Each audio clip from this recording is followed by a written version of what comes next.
personally, I'm going to have to ask myself, the question and challenge myself, how do I merge this area of science and the history of science and the politics of science? How does one merge it and, merge it into liberation work, that one is doing now? How do we make it popular? How do we make it mass-oriented? How do we get this knowledge to the vast majority of our people, especially our young people, who are so enthused? Those are our warriors, those are our soldiers, but they need to be armed with information, strengthened with knowledge, because knowledge and information is indeed a weapon. So that, as they're forging on the nation state, that we're conscious of this knowledge of doing Sankofa, of going back into the future in order to bring it, to bear on our present, and our future. That, it seems to me, is one of the key challenges. But the other powerful challenge, which needs to manifest is this question of a federation of African states. I mean, one of the reservations that one has is that the states as we have them today, on the continent especially, are essentially neo-colonial states. And so a federation of neo-colonial states would be one horrible disaster if, they're run by neo-colonialists. But then, a federation of people to people. And it was something that was discussed, one of the issues we're discussing yesterday, with some of the comrades and colleagues, that were around a table with.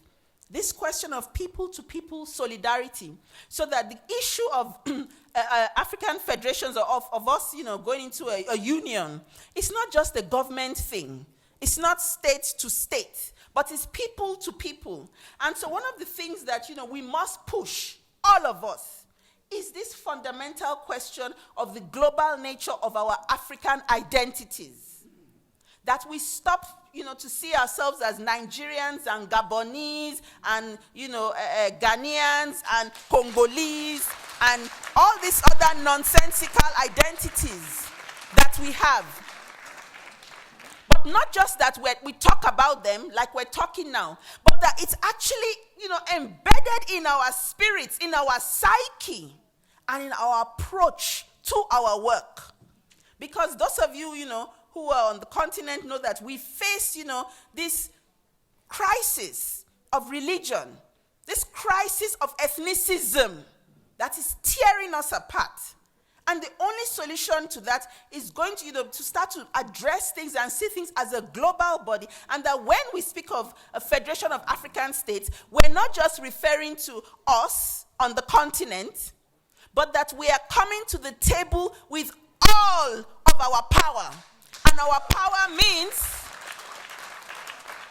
the millions of Africans in the diaspora.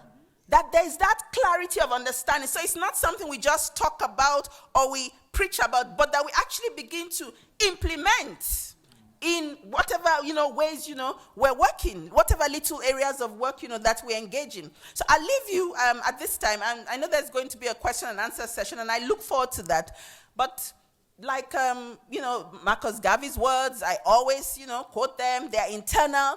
And, Sheikh Antedop would agree totally with that. Rise up, you mighty race, for you can accomplish whatever it is that you will. Kwame Nkrumah's words are also relevant. Says organization determines everything. And Sheikh Antedop was very clear about that. That organization determines everything. And of course, Fanon, standard Fanon.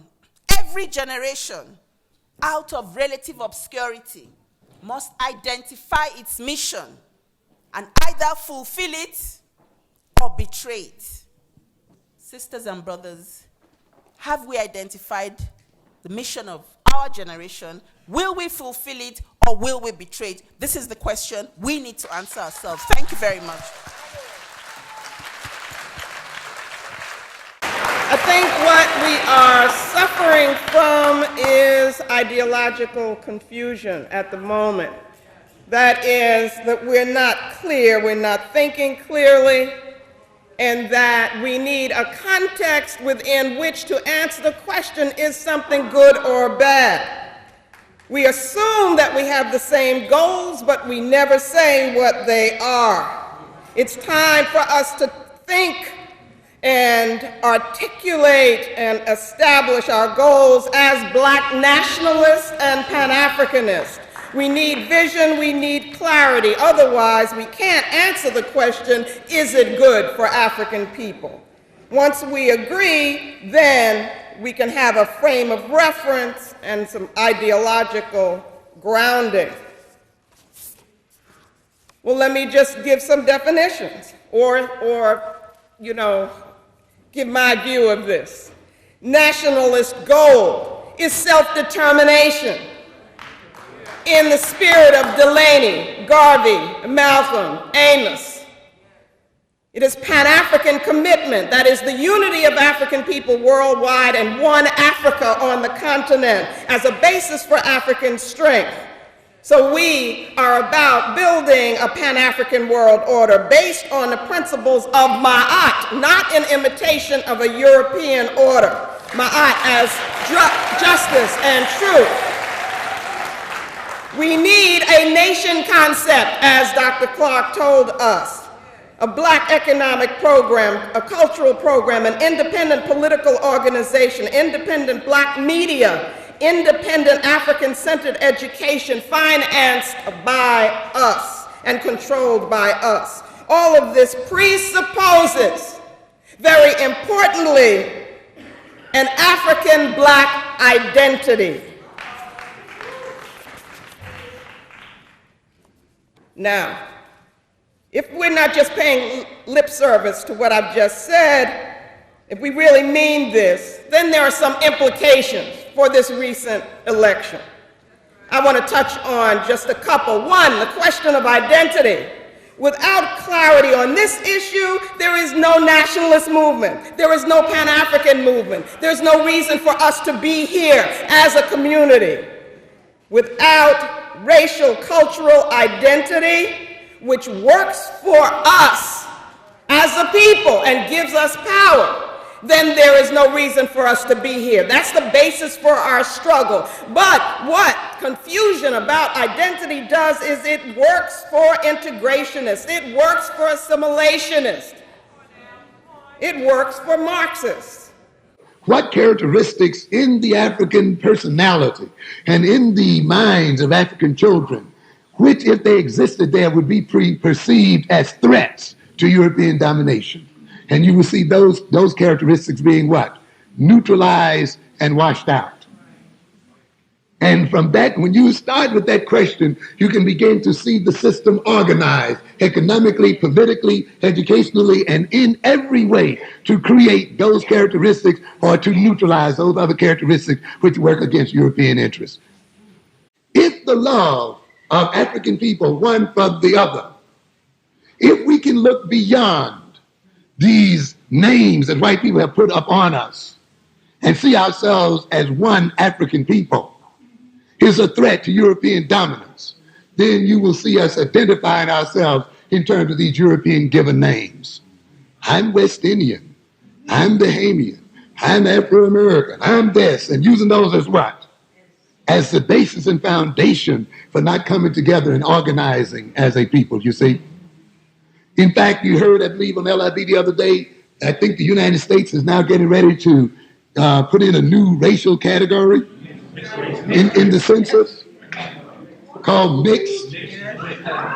That's going to give a lot of Negroes a way out.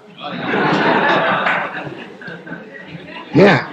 So they're going to bring into being a mixed race. So in the future, you can check off mixed. You know, check your little color out and do the mix number. A South Africanization, this is the thing I've tried to tell people for years and years, that race is not only a biological term, a genetic term, it is also a sociological term. And to a great extent, it is more important sociologically than it is biologically. People can define you in or out of the race at any time they feel like it.